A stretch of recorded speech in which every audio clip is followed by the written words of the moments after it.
Renungan Rabu 11 Juni 2025. Pesta Santo Barnabas Rasul. Yesus dan hukum Taurat. Bacaan Injil dari Injil Matius bab 5 ayat 17 sampai 19.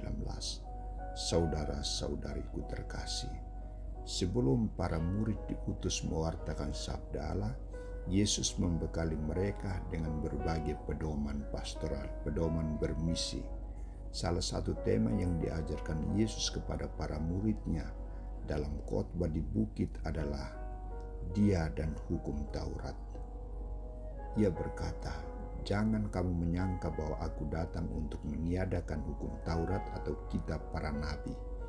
Aku datang bukan untuk meniadakannya, melainkan untuk menggenapinya." Di sini Yesus menekankan pentingnya melakukan dan mengajarkan perintah-perintah hukum Taurat. Ia juga ingin menekankan bahwa segala ajaran dan mujizat yang dikerjakannya tidak bertentangan dengan ajaran hukum Taurat.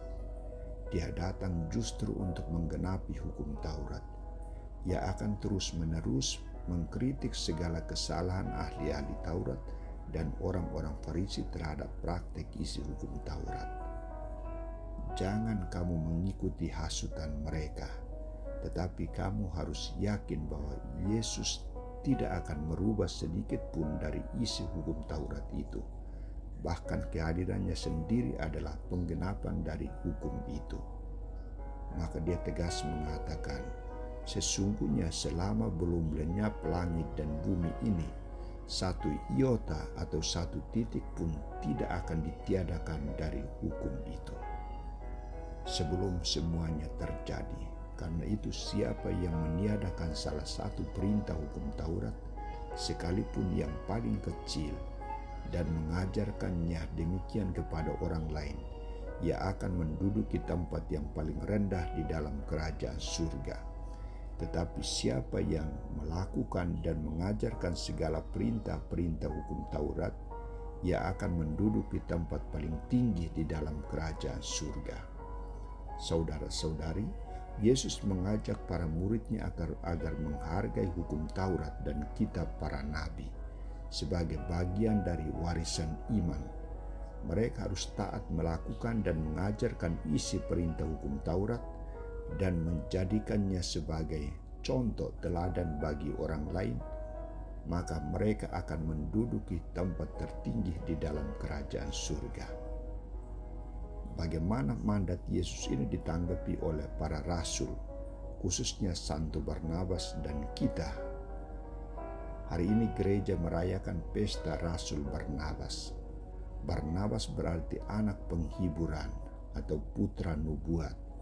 Barnabas dikenal sebagai seorang yang baik hati dan memiliki iman yang kuat, bijaksana, murah hati, dan penuh dengan Roh Kudus.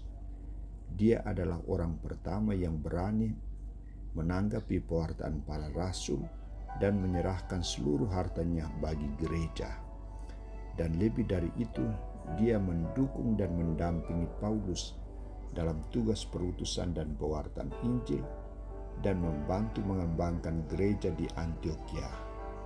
Ia juga menjadi contoh bagi orang-orang Kristen lainnya dalam hal kesabaran, kasih, dan kesediaan untuk melayani.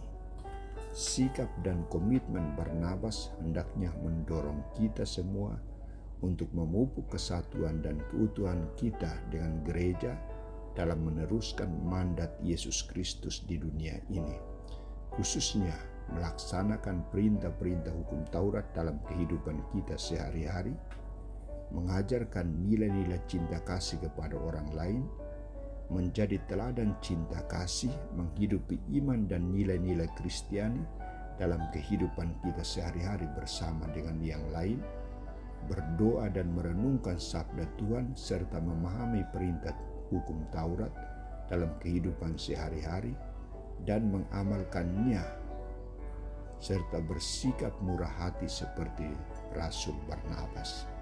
Santo Barnabas, doakanlah kami.